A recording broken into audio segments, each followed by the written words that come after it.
गणेशाय नमः। ओम श्री सीतारामचंद्राभ्याम नमः। श्रीमद् वाल्मीकि रामायण उत्तरकांड सर्ग 1 से 3। सर्ग 1। श्री राम के दरबार में महर्षियों का आगमन, उनके साथ उनकी बातचीत तथा श्री राम के प्रश्न। राक्षसों का संहार करने के अनंतर जब भगवान श्री राम ने अपना राज्य प्राप्त कर लिया, तब संपूर्ण ऋषि महर्षि श्री रघुनाथ जी का अभिनंदन करने के लिए अयोध्यापुरी में आए। जो मुख्यतः पूर्व दिशा में निवास करते हैं, वे कौशिक, यवकृत, गार्ग्य, गालव और मेधातिथि के पुत्र कणप वहां पधारे। स्वस्त्यात्रय, भगवान नमुचि, प्रमुचि, अगस्त्य, भगवान अत्रि, सुमुख और विमुख, ये दक्षिण दिशा में रहने वाले महर्षि अगस्त्य जी के साथ वहां आए। जो प्रायः पश्चिम दिशा का आश्रय लेकर रहते हैं, वे नृशंगु, कवश, धौम्य और महर्षि कौशे भी अपने शिष्यों के साथ वहां आए। इसी तरह उत्तर दिशा के नित्य निवासी वशिष्ठ, कश्यप, अत्रि, विश्वामित्र, गौतम और भरद्वाज, ये 7 ऋषि जो सप्तऋषि कहलाते हैं, अयोध्यापुरी में पधारे। ये सभी अग्नि के समान तेजस्वी, वेद वेदांगों के विद्वान तथा नाना प्रकार के शास्त्रों का विचार करने में प्रवीण थे। वे महात्मा मुनि श्री रघुनाथ जी के राजभवन के पास पहुंचकर अपने आगमन की सूचना देने के लिए ड्योढ़ी पर खड़े हो गए। उस समय धर्मपरायण मुनि श्रेष्ठ अगस्त्य ने द्वारपाल से कहा, तुम दशरथ नंदन भगवान श्री राम को जाकर सूचना दो कि हम अनेक ऋषि मुनि आपसे मिलने के लिए आए हैं। महर्षि अगस्त्य की आज्ञा पाकर द्वारपाल तुरंत महात्मा श्री रघुनाथ जी के समीप गया। वह नित्यज्ञ, इशारे से बात को समझने वाला, सदाचारी, चतुर और धैर्यवान था। पूर्ण चंद्रमा के समान कांतिमान श्री राम का दर्शन करके उसने सहसा बताया, प्रभो, मुनि श्रेष्ठ अगस्त्य अनेक ऋषियों के साथ पधारे हुए हैं। प्रातः काल के सूर्य की भांति दिव्य तेज से प्रकाशित होने वाले उन मुनीश्वरों के पदार्पण का समाचार सुनकर श्री रामचंद्र जी ने द्वारपाल से कहा, तुम जाकर उन सब लोगों को यहाँ सुखपूर्वक ले आओ। आज्ञा पाकर द्वारपाल गया और सबको साथ ले आया। उन मुनीश्वरों को उपस्थित देख श्री रामचंद्र जी हाथ जोड़कर खड़े हो गए। फिर पाधे अर्धे आदि के द्वारा उनका आदर पूर्वक पूजन किया। पूजन से पहले उन सब के लिए एक एक गाय भेंट की। श्री राम ने शुद्ध भाव से उन सबको प्रणाम करके उन्हें बैठने के लिए आसन दिए। वे आसन सोने के बने हुए और विचित्र आकार प्रकार वाले थे। सुंदर होने के साथ ही वे विशाल और विस्तृत भी थे। उन पर कुश के आसन रखकर ऊपर से मृग चर्म बिछाए गए थे। उन आसनों पर वे श्रेष्ठ मुनि यथा योग्य बैठ गए। तब श्री राम ने शिष्यों और गुरुजनों सहित उन सबका कुशल समाचार पूछा। उनके पूछने पर वे वेद वेता महर्षि इस प्रकार बोले, महाबाहु रघुनंदन, हमारे लिए तो सर्वत्र कुशल ही कुशल है। सौभाग्य की बात है कि हम आपको सकुशल देख रहे हैं और आपके सारे शत्रु मारे जा चुके हैं। राजन, आपने संपूर्ण लोकों को रुलाने वाले रावण का वध किया, ये सबके लिए बड़े सौभाग्य की बात है। श्री राम, पुत्र पौत्रों सहित रावण आपके लिए कोई भार नहीं था।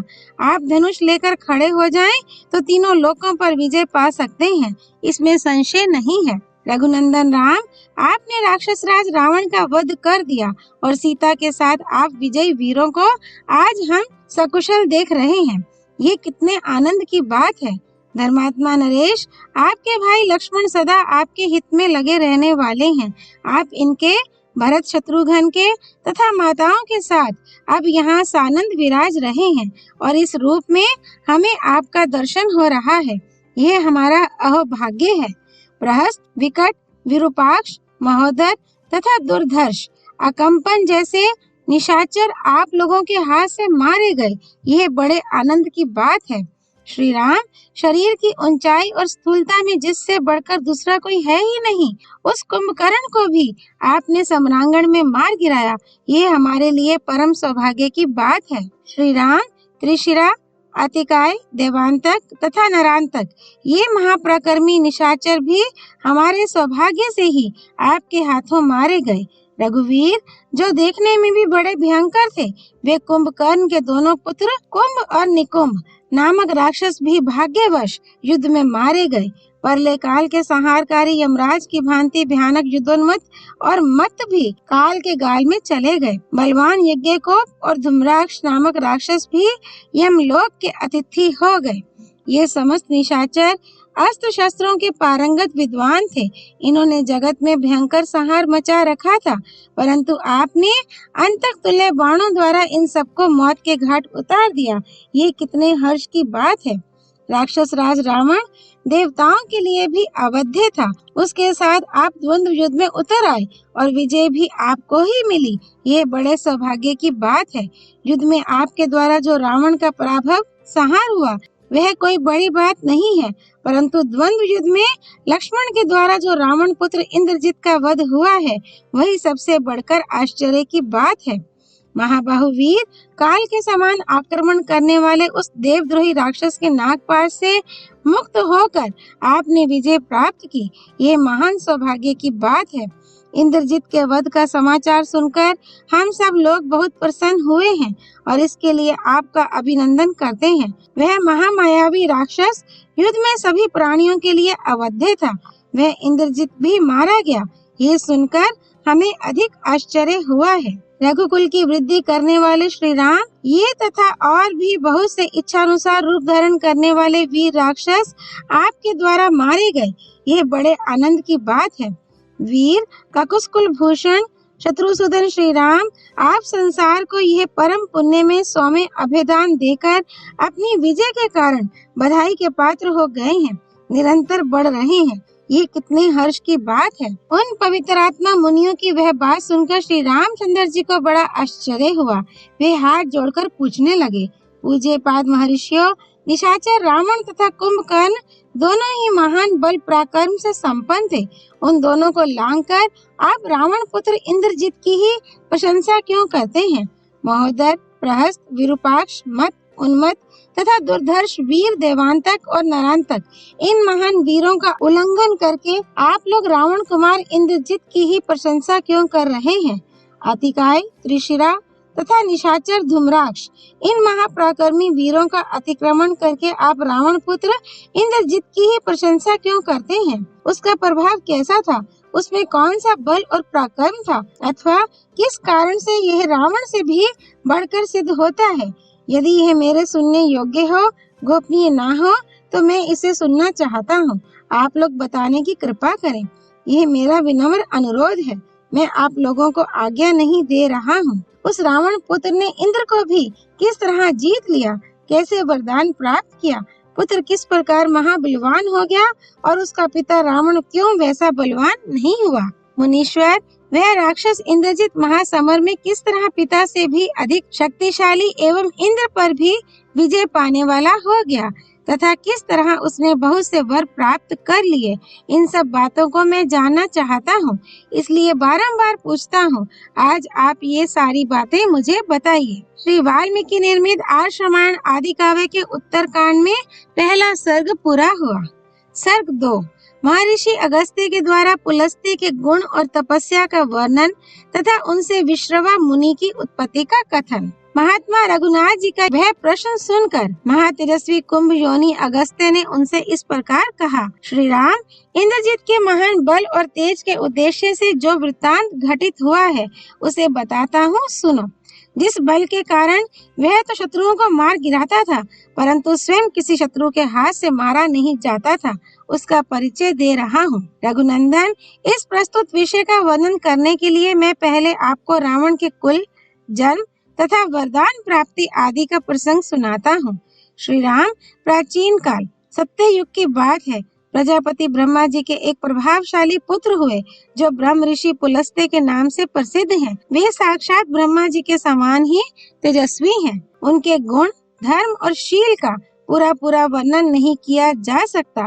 उनका इतना ही परिचय देना पर्याप्त होगा कि वे प्रजापति के पुत्र हैं। प्रजापति ब्रह्मा के पुत्र होने के कारण ही देवता लोग उनसे बहुत प्रेम करते हैं। वे बड़े बुद्धिमान हैं और अपने उज्जवल गुणों के कारण ही सब लोगों के प्रिय हैं। एक बार मुनिवर पुलस्त्य धर्माचरण के प्रसंग से महागिरी मेरु के निकटवर्ती राजऋषि तृणबिंदु के आश्रम में गए और वहीं रहने लगे। उनका मन सदा धर्म में ही लगा रहता था। वे इंद्रियों को संयम में रखते हुए प्रतिदिन वेदों का स्वाध्याय करते और तपस्या में लगे रहते थे, परंतु कुछ कन्याएं उनके आश्रम में जाकर उनकी तपस्या में विघ्न डालने लगी। ऋषियों, नागों तथा राज ऋषियों की कन्याएं और जो अप्सराएं हैं, वे भी प्रायः क्रीड़ा करती हुई उनके आश्रम की ओर आ जाती थीं। वहाँ का वन सभी ऋतुओं में उपभोग में लाने के योग्य और रमणीय था, इसलिए वे कन्याएं प्रतिदिन उस प्रदेश में जाकर भांति भांति की क्रीड़ाएं करती थीं। जहाँ ब्रह्म ऋषि पुलस्त्य रहते थे, वह स्थान तो और भी रमणीय था, इसलिए वे सती साध्वी कन्याएं प्रतिदिन वहां आकर गाती, बजाती तथा नाचती थीं। इस प्रकार उन तपस्वी मुनि के तप में विघ्न डाला करती थीं। इससे वे महातेजस्वी महामुनि पुलस्त्य कुछ रुष्ट हो गए और बोले, कल से जो लड़की यहाँ मेरे दृष्टि पथ में आएगी, वह निश्चय ही गर्भ धारण कर लेगी। उन महात्मा की यह बात सुनकर वे सब कन्याएं ब्रह्म शाप के भय से डर गईं और उन्होंने उस स्थान पर आना छोड़ दिया। परंतु राज ऋषि तृणबिंदु की कन्या ने इस शाप को नहीं सुना था, इसलिए वह दूसरे दिन भी बेखटके आकर उस आश्रम में विचरने लगी। वहां उसने अपनी किसी सखी को आई हुई नहीं देखा। उस समय प्रजापति के पुत्र महातेजस्वी महर्षि पुलस्त्य अपनी तपस्या से प्रकाशित हो वहां वेदों का स्वाध्याय कर रहे थे। उस वेद ध्वनि को सुनकर वह कन्या उसी ओर गई और उसने तपोनिधि पुलस्त्य जी का दर्शन किया। महर्षि की दृष्टि पड़ते ही उसके शरीर पर पीलापन छा गया और गर्भ के लक्षण प्रकट हो गए। अपने शरीर में यह दोष देखकर वह घबरा उठी और मुझे ये क्या हो गया, इस प्रकार चिंता करती हुई पिता के आश्रम पर जाकर खड़ी हुई। अपनी कन्या को उस अवस्था में देखकर तृणबिंदु ने पूछा, तुम्हारे शरीर की ऐसी अवस्था कैसे हुई? तुम अपने शरीर को जिस रूप में धारण कर रही हो, ये तुम्हारे लिए सर्वथा अयोग्य एवं अनुचित है। वह बेचारी कन्या हाथ जोड़कर उन तपोधन मुनि से बोली, पिताजी, मैं उस कारण को नहीं समझ पाती जिससे मेरा रूप ऐसा हो गया है। अभी थोड़ी देर पहले मैं पवित्र अंतःकरण वाले महर्षि पुलस्त्य के दिव्य आश्रम पर अपनी सखियों को खोजने के लिए अकेली गई थी। वहाँ देखती हूँ तो कोई भी सखी उपस्थित नहीं है, साथ ही मेरा रूप पहले से विपरीत अवस्था में पहुंच गया है। ये सब देखकर मैं भयभीत हो यहाँ आ गई हूँ। राज ऋषि तृणबिंदु अपनी तपस्या से प्रकाशमान थे।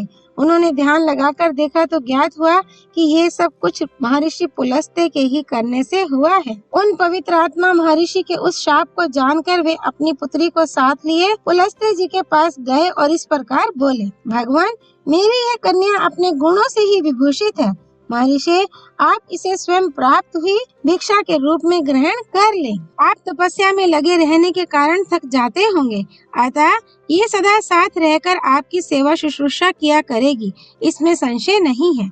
ऐसी बात कहते हुए उन धर्मात्मा राजऋषि को देखकर उनकी कन्या को ग्रहण करने की इच्छा से उन ब्रह्म ऋषि ने कहा, बहुत अच्छा। तब उन महर्षि को अपनी कन्या देकर राजऋषि तृणबिंदु अपने आश्रम पर लौट आए और वह कन्या अपने गुणों से पति को संतुष्ट करती हुई वहीं रहने लगी। उसके शील और सदाचार से वे महातेजस्वी मुनिवर पुलस्त्य बहुत संतुष्ट हुए और प्रसन्नता पूर्वक यूं बोले, सुंदरी, मैं तुम्हारे गुणों के वैभव से अत्यंत प्रसन्न हूँ। देवी, इसीलिए आज मैं तुम्हें अपने समान पुत्र प्रदान करता हूँ, जो माता और पिता दोनों के कुल की प्रतिष्ठा बढ़ाएगा और पुलस्त्य नाम से विख्यात होगा।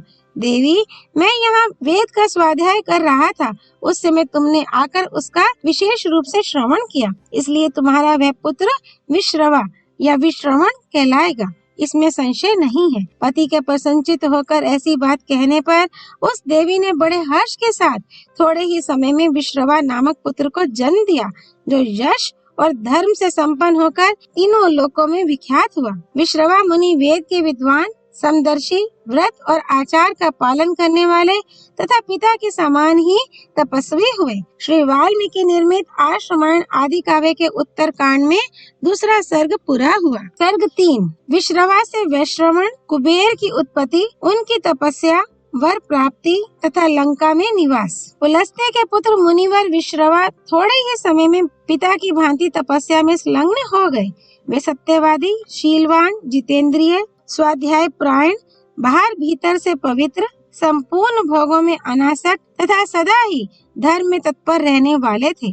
विश्रवा के इस उत्तम आचरण को जानकर महामुनि भरद्वाज ने अपनी कन्या का, जो देवांगना के समान सुंदरी थी, उनके साथ विवाह कर दिया। धर्म के ज्ञाता मुनिवर विश्रवा ने बड़ी प्रसन्नता के साथ धर्मानुसार भरद्वाज की कन्या का पाणी ग्रहण किया और प्रजा का हित चिंतन करने वाली बुद्धि के द्वारा लोक कल्याण का विचार करते हुए उन्होंने उसके गर्भ से एक अद्भुत और पराक्रमी पुत्र उत्पन्न किया। उसमें सभी ब्राह्मणोचित गुण विद्यमान थे। उसके जन्म से पितामह पुलस्त्य मुनि को बड़ी प्रसन्नता हुई। उन्होंने दिव्य दृष्टि से देखा, इस बालक में संसार का कल्याण करने की बुद्धि है तथा यह आगे चलकर धनाध्यक्ष होगा। तब उन्होंने बड़े हर्ष से भरकर देव ऋषियों के साथ उसका नामकरण संस्कार किया। वे बोले, विश्रवा का ये पुत्र विश्रवा के ही समान उत्पन्न हुआ है, इसलिए यह वैश्रवण नाम से विख्यात होगा। कुमार वैश्रवण वहाँ तपोवन में रहकर उस समय आहुति डालने से प्रज्वलित हुई अग्नि के समान बढ़ने लगे और महान तेज से संपन्न हो गए। आश्रम में रहने के कारण उन महात्मा वैश्रवण के मन में भी ये विचार उत्पन्न हुआ कि मैं उत्तम धर्म का आचरण करूं, क्योंकि धर्म ही परम गति है। ये सोचकर उन्होंने तपस्या का निश्चय करने के पश्चात महान वन के भीतर सहस्त्रों वर्षों तक कठोर नियमों से बंधकर बड़ी भारी तपस्या की। वे एक सहस्त्र वर्ष पूर्ण होने पर तपस्या की नई नई विधि ग्रहण करते थे। पहले तो उन्होंने केवल जल का आहार किया, तत्पश्चात वे हवा पीकर रहने लगे। फिर आगे चलकर उन्होंने उसका भी त्याग कर दिया और वे एकदम निराहार रहने लगे। इस तरह उन्होंने कई सहस्त्र वर्षों को एक वर्ष के समान बिता दिया। तब उनकी तपस्या से प्रसन्न होकर महातेजस्वी ब्रह्मा जी इंद्र आदि देवताओं के साथ उनके आश्रम पर पधारे और इस प्रकार बोले, उत्तम व्रत का पालन करने वाले वत्स, मैं तुम्हारे इस कर्म से, तपस्या से बहुत संतुष्ट हूँ। महामते, तुम्हारा भला हो, तुम कोई वर मांगो, क्योंकि वर पाने के योग्य हो। ये सुनकर वैश्रवण ने अपने निकट खड़े हुए पितामह से कहा, भगवान, मेरा विचार लोक की रक्षा करने का है, अतः मैं लोकपाल होना चाहता हूँ। वैश्रवण की इस बात से ब्रह्मा जी के चित्त को और भी संतोष हुआ। उन्होंने संपूर्ण देवताओं के साथ प्रसन्नता पूर्वक कहा, बहुत अच्छा। इसके बाद वे फिर बोले, बेटा, मैं चौथे लोकपाल की सृष्टि करने के लिए उद्यत था। यम, इंद्र और वरुण को जो पद प्राप्त है, वैसा ही लोकपाल पद तुम्हें भी प्राप्त होगा, जो तुमको अभिष्ट है। धर्मज्ञ, तुम प्रसन्नता पूर्वक उस पद को ग्रहण करो और अक्षय निधियों के स्वामी बनो। इंद्र, वरुण और यम के साथ तुम चौथे लोकपाल कहलाओगे। ये सूर्य तुल्य तेजस्वी पुष्पक विमान है, इसे अपनी सवारी के लिए ग्रहण करो और देवताओं के समान हो जाओ। तात, तुम्हारा कल्याण हो। अब हम सब लोग जैसे आए हैं वैसे लौट जाएंगे। तुम्हें ये 2 वर देकर हम अपने को कृतकृत्य समझते हैं। ऐसा कहकर ब्रह्मा जी देवताओं के साथ अपने स्थान को चले गए। ब्रह्मा आदि देवताओं के आकाश में चले जाने पर अपने मन को संयम में रखने वाले धनाध्यक्ष ने पिता से हाथ जोड़कर कहा, भगवान, मैंने पितामह ब्रह्मा जी से मनोवांछित फल प्राप्त किया है, परंतु उन प्रजापति देव ने मेरे लिए कोई निवास स्थान नहीं बताया। अतः भगवान, अब आप भी मेरे रहने के योग्य किसी ऐसे स्थान की खोज कीजिए जो सभी दृष्टियों से अच्छा हो। प्रभु, वह स्थान ऐसा होना चाहिए जहाँ रहने से किसी भी प्राणी को कष्ट ना हो। अपने पुत्र के ऐसा कहने पर मुनिवर विश्रवा बोले, धर्मज्ञ, साधु शिरोमणे, सुनो। दक्षिण समुद्र के तट पर एक त्रिकुट नामक पर्वत है। उसके शिखर पर एक विशाल पुरी है, जो देवराज इंद्र की अमरावती पुरी के समान शोभा पाती है। उसका नाम लंका है। इंद्र की अमरावती के समान उस रमणीय पुरी का निर्माण विश्वकर्मा ने राक्षसों के रहने के लिए किया है। बेटा, तुम्हारा कल्याण हो। तुम निसंदेह उस लंकापुरी में ही जाकर रहो। उसकी 4 दीवारी सोने की बनी हुई है। उसके चारों ओर चौड़ी खाइयां खुदी हुई हैं और वह अनेकानेक यंत्रों तथा शस्त्रों से सुरक्षित है। वह पूरी बड़ी ही रमणीय है। उसके फाटक सोने और नीलम के बने हुए हैं। पूर्व काल में भगवान विष्णु के भय से पीड़ित हुए राक्षसों ने उस पुरी को त्याग दिया था। वे समस्त राक्षस रसातल को चले गए थे, इसलिए लंकापुरी सुनी हो गई। इस समय भी लंकापुरी सुनी ही है उसका कोई स्वामी नहीं है। अतः बेटा, तुम वहाँ निवास करने के लिए सुखपूर्वक जाओ। वहाँ रहने में किसी प्रकार का दोष या खटका नहीं है। वहाँ किसी की ओर से कोई विघ्न बाधा नहीं आ सकती। अपने पिता के इस धर्मयुक्त वचन को सुनकर धर्मात्मा वैश्रवण ने त्रिकुट पर्वत के शिखर पर बनी हुई लंकापुरी में निवास किया। उनके निवास करने पर थोड़े ही दिनों में वह पूरी सहस्त्रों हरिशपुष्ट राक्षसों से भर गई। उनकी आज्ञा से वे राक्षस वहां आकर आनंद पूर्वक रहने लगे। समुद्र जिसके लिए खाई का काम देता था, उस लंका नगरी में विश्रवा के धर्मात्मा पुत्र वैश्रवण राक्षसों के राजा हो बड़ी प्रसन्नता के साथ निवास करने लगे। धर्मात्मा धनेश्वर समय समय पर पुष्पक विमान के द्वारा आकर अपने माता पिता से मिल जाया करते थे। उनका हृदय बड़ा ही विनीत था। देवता और गंधर्व उनकी स्तुति करते थे। उनका भव्य भवन अप्सराओं के नृत्य से सुशोभित होता था। वे धनपति कुबेर अपनी किरणों से प्रकाशित होने वाले सूर्य की भांति सब और प्रकाश बिखेरते हुए अपने पिता के समीप गए। श्री वाल्मीकि निर्मित आर्ष रामायण आदि काव्य के उत्तर कांड में तीसरा सर्ग पूरा हुआ। यापति रामचंद्र की जय। राम भक्त श्री हनुमान जी की जय। राम जन्मभूमि अयोध्यापुरी धाम की जय। सरयू नदी की जय। माँ गौरीपति देवों के देव महादेव भगवान शिव शंकर की जय। श्रीमद् वाल्मीकि रामायण की जय। महर्षि वाल्मीकि मुनि की जय। श्री हरि अर्पणमस्तु।